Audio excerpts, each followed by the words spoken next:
اعوذ باللہ من الشیطان الرجیم بسم اللہ الرحمن الرحیم وَأَنكِحُوا الْأَيَامَ مِنكُمْ، اور دیکھو اپنی بیواؤں کی شادیاں کر دیا کرو، وَالصَّالِحِينَ مِنْ عِبَادِكُمْ، یہ بھی اب ایک بہت اہم ہے بات۔ ہندوانہ ہمارا معاشرہ جو ہے وہ بیوہ کی شادی جو ہے وہ تو جائز بھی نہیں سمجھتا، یا بہت ہی یوں سمجھیے کہ اس کے نزدیک بہت ہی ناپسندیدہ بات ہے، اور ہمارے ہاں بھی یہ ہو گیا ہے۔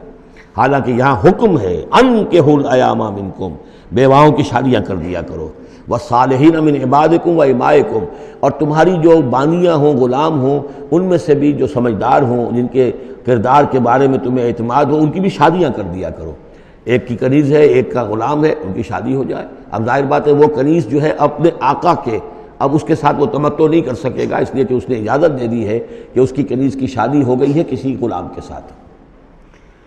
وَالصَّالِحِينَ مِنْ عِبَادِكُمْ وَإِمَائِكُمْ إِنْ يَكُونُوا فُقَرَاءَ، اگر وہ فقیر ہوں گے، مہر وغیرہ دینے کی ان کے اندر ہمت نہیں ہے، صلاحیت نہیں ہے، یغنہم اللہ من فضلہ، تو ہو اللہ تعالیٰ ہو سکتا ہے کہ ان کو اپنے فضل سے غنی کر دے۔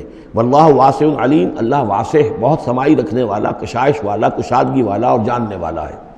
یعنی یہ بھی ہے کہ کسی وقت انسان سوچے کہ اگر میں شادی کروں گا تو وہ بھی اپنی قسمت ساتھ لے کر آئے گی، کیا پتہ کہ میرے اس وقت حالات جو ہیں اگر کچھ خراب بھی ہیں تو اللہ تعالیٰ اس کی قسمت سے، اس کے حوالے سے اللہ تعالیٰ میرے لیے رزق کا دروازہ کھول دے۔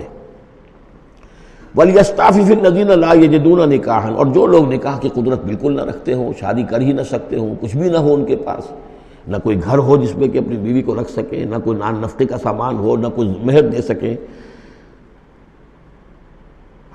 وَلْيَسْتَعْفِفْ، تو انہیں چاہیے کہ وہ اپنی عفت کی حفاظت کریں، پوری طریقے سے اپنے اس جو جنسی جذبے کو کنٹرول کریں۔ الَّذِينَ لَا يَجِدُونَ نِكَاحًا حَتَّى يُغْنِيَهُمُ اللَّهُ مِنْ فَضْلِهِ، یہاں تک کہ اللہ تعالیٰ انہیں اپنے فضل سے غنی کر دے۔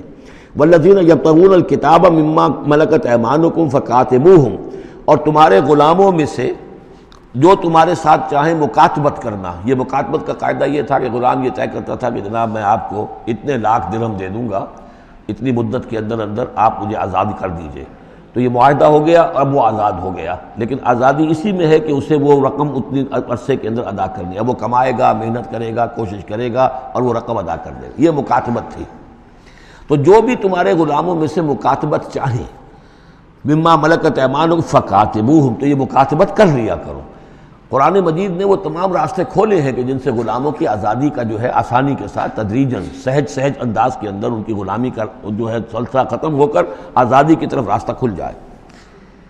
فَقَاتِبُوهُمْ إِنْ عَلِمْتُمْ فِيهِمْ خَيْرًا، اگر تم دیکھ رہے ہو ان کے اندر کہ خیر ہے، بھلائی ہے، واقعتاً یہ شخص پہ اعتماد کیا جا سکتا ہے، یہ بھاگ نہیں جائے گا، اور یہ جو بھی کرنا چاہ رہا ہے معاہدہ اس کو پورا کرنے کی اس کی نیت ہے۔ وَآتُوهُمْ مِن مَالِ اللَّهِ الَّذِي آتَاكُمْ، پھر ایسے لوگوں کو جنہوں نے مکاتبت کی ہو تم بھی مال دیا کرو، جو اللہ کا مال تمہارے پاس اللہ نے تمہیں دیا ہے، یعنی لوگ مدد بھی کریں اس کی، تاکہ وہ اپنی اس رقم کو جلد از جلد ادا کر کے اور وہ پھر آزاد ہو جائے۔ وَلَا تُكْرِهُوا فَتَيَاتِكُمْ عَلَى الْبِغَاءِ، اور دیکھو اپنی باندیوں کو، چھوکریوں کو، یہ جو وہاں پہ باندیاں کنیزیں ہوتی تھیں، انہیں بدکاری پر مجبور نہ کرو۔ ان اردنا تحسنا، اگر وہ چاہیں کہ وہ پاک دامن رہیں، وہ کسی قلعے میں رہیں، اور ان سے چونکہ یہ بھی رواج وہاں تھا، ان باندیوں سے پھر وہ پیشہ کراتے تھے۔ اب یہ اصل میں اصلاح ہو رہی ہے اس معاشرے کی، اور اس کے اندر ان چیزوں کو رفتہ رفتہ روکا جا رہا ہے۔ جیسے سورہ نساء میں آیا تھا، ایسا بھی ہوتا تھا کہ باپ کی بیویاں جو ہیں، اپنی جو سوتیلی مائیں ہیں، انہیں اپنے گھر میں ڈال لیا، لیکن یہ ساری چیزیں رفتہ رفتہ ایک ایک کر کے پھر ان کی بندش ہوئی ہے۔ تو وہ اپنی لونڈیوں سے پیشہ کراتے تھے اور کمائی خود کھاتے تھے۔ تو فرمایا یہ بہت غلط ہے۔ لِتَبْتَغُوا عَرَضَ الْحَيَاةِ الدُّنْيَا، تاکہ تم حاصل کرو دنیا کی زندگی کا سامان۔ وَمَنْ يُكْرِهُنَّ فَإِنَّ اللَّهَ مِن بَعْدِ إِكْرَاهِهِنَّ غَفُورٌ رَحِيمٌ، اور اگر کوئی ان کو مجبور کرے گا اس کام کے لیے تو اللہ تعالیٰ ان کی اس مجبوری کی بنا پر ان کے حق میں غفور اور رحیم ہوگا۔ تم پر وبال آئے گا، جو کام یہ غلط کروائے گا وبال اس پر آئے گا۔ اگر وہ خود جو ہے مجبوراً کر رہی ہے اور وہ اس کے لیے ذہناً تیار نہیں ہے تو بہرحال اللہ اس کے حق میں غفور اور رحیم ہوگا۔ وَلَقَدْ أَنزَلْنَا إِلَيْكُمْ آيَاتٍ مُبَيِّنَاتٍ، اور دیکھو ہم نے نازل کر دی ہیں تمہاری جانب یہ روشن آیات۔ وَمَثَلًا مِّنَ الَّذِينَ خَلَوْا مِن قَبْلِكُمْ، اور وہ ساری باتیں بھی ہم نے بتا دی ہیں کہ جو ان لوگوں میں تھیں جو تم سے پہلے تھے۔ یہ ساری گندگیاں، معاشرتی خرابیاں جو ہیں یہ پہلوں کے اندر بھی تھیں، ہم نے ان سب کی نشاندہی کر دی ہے۔ وَمَوْعِظَةً لِّلْمُتَّقِينَ، اور اہل تقویٰ کے لیے ہم نے نصیحت یہ نازل فرما دی ہے۔ قَدْ جَاءَتْكُم مَّوْعِظَةٌ مِّن رَّبِّكُمْ وَشِفَاءٌ لِّمَا فِي الصُّدُورِ۔ صدق اللہ العظیم۔